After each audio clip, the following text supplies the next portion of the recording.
Let's talk about the commissioner, Rob Manfred. Rob Manfred has just announced that the competition committee is now prepared to vote on the automatic balls and strike Robo ump situation. Cool.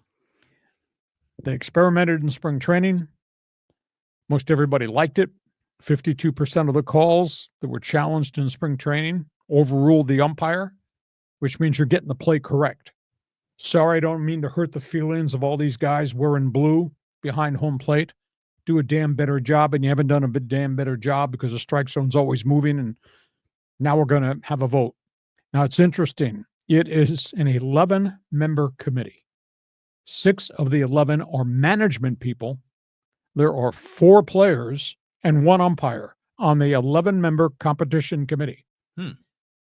This thing's a slam dunk. Oh, yeah. Because it's just majority.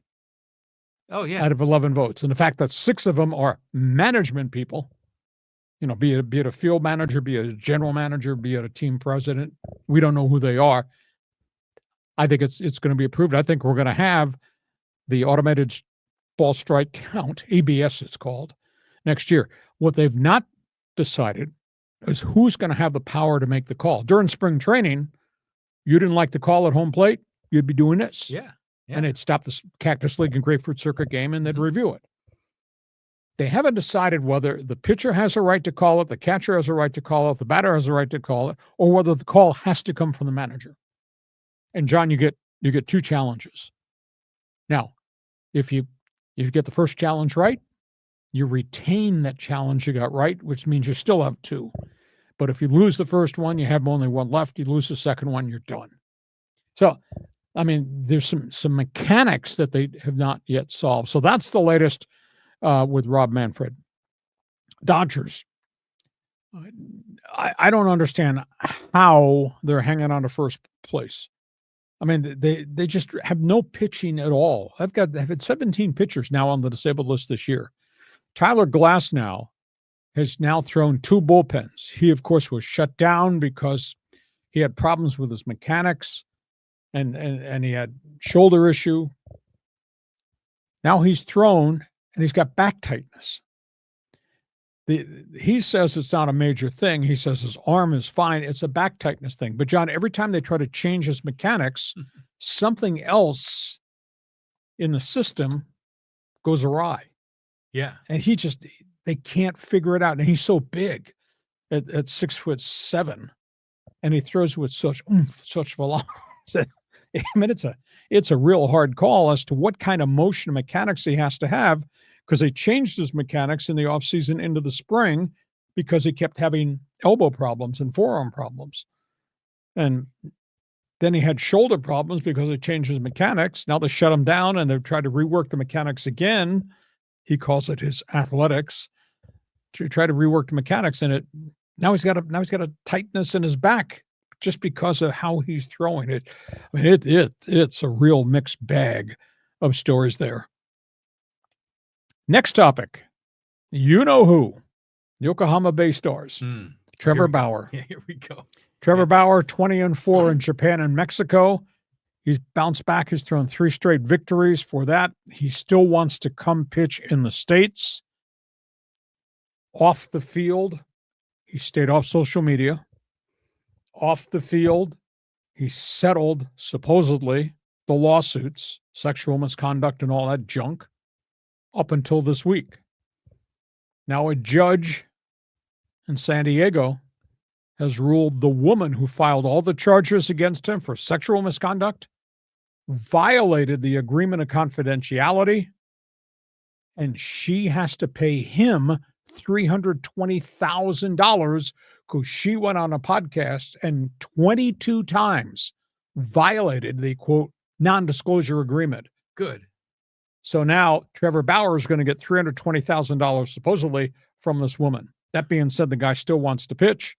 And here we are, years removed from the discipline and the junk that he got himself involved in, and he doesn't get any phone calls from anybody. And half the world needs pitching. Everybody needs pitching, including here in San Diego. Just absolutely amazing. TV Guide, nice logo. TV ratings, John, going through the roof. Nice. April, May TV ratings have really taken a huge jump. ESPN's ratings, Sunday Night Baseball, up 22%. Fox's TV ratings up 17%.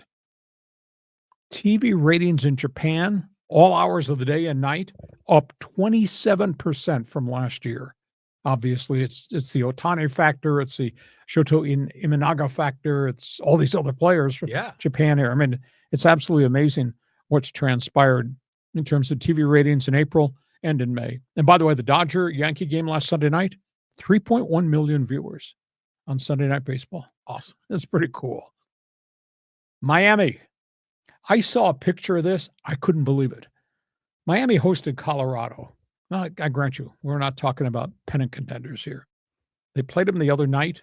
At first pitch in Miami, in the Marlins home game, the media counted 137 fans sitting behind home plate in all the most expensive seats. 137 people. And they only drew 5,900 for the game.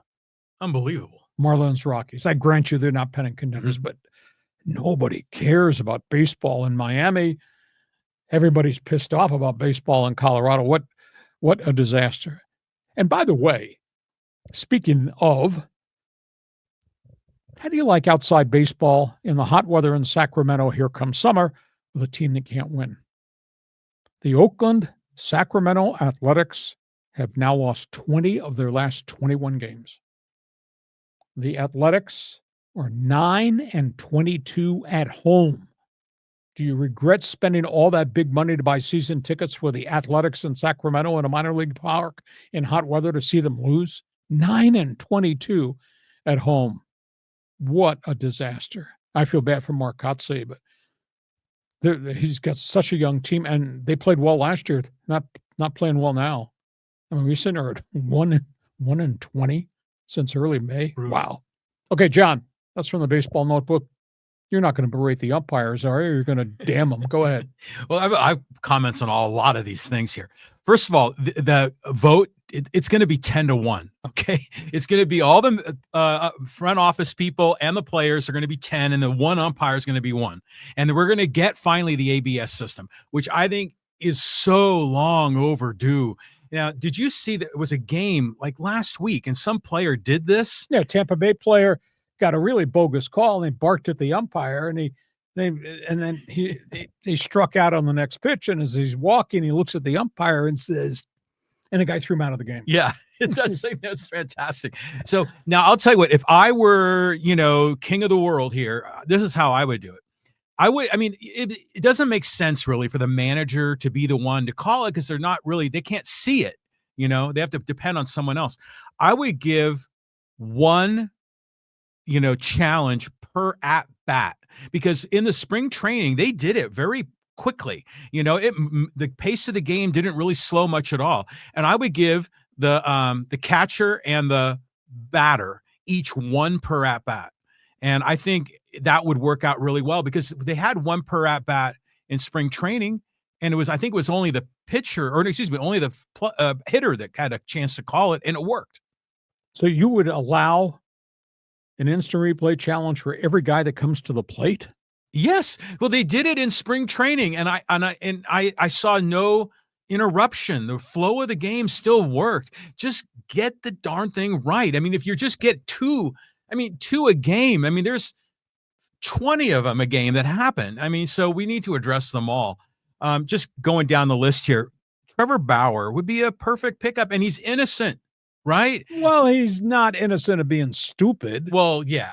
There's a million ball players that are stupid, but he's innocent of the original charges of whatever, went down. And then, by the way, the fact that this woman is clear that she was a gold digger. It's clear that she has low character. And so it's good. I like the fact that she has to pay Bauer, which I think is funny. She violated the agreement 22 times on a podcast. Yeah. That's stupid. Okay. And isn't she linked here to the baseball community in San Diego? I think she's the daughter of a coach at USD or something like that. The daughter of the former head coach at USD, and she worked for the Padres. Unbelievable. Back in the day. Now, by the way, I love the fact that you have a TV Guide logo up there.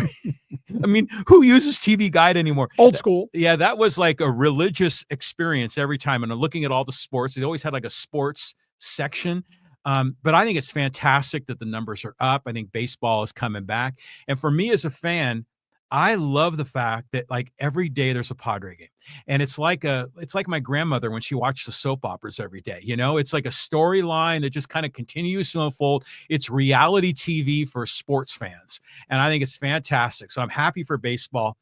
The Marlins thing with all the players, or excuse me, all the fans, very few of them there, reminds me of the days we had that at Candlestick Park with the Giants for a short period of time. And for the A's in Oakland, they've had moments like that when there have been less than 1,000 people that have attended. 137 people sitting behind home plate in the most expensive seats in the park in a new stadium in Miami. And they got swept by the Rockies. Yeah, of all people. All right, that's all things baseball. Yeah. You got an opinion, feel free. Jump on board. You like the idea of the automated ump? Hop on board. Fans Forum chat box is open.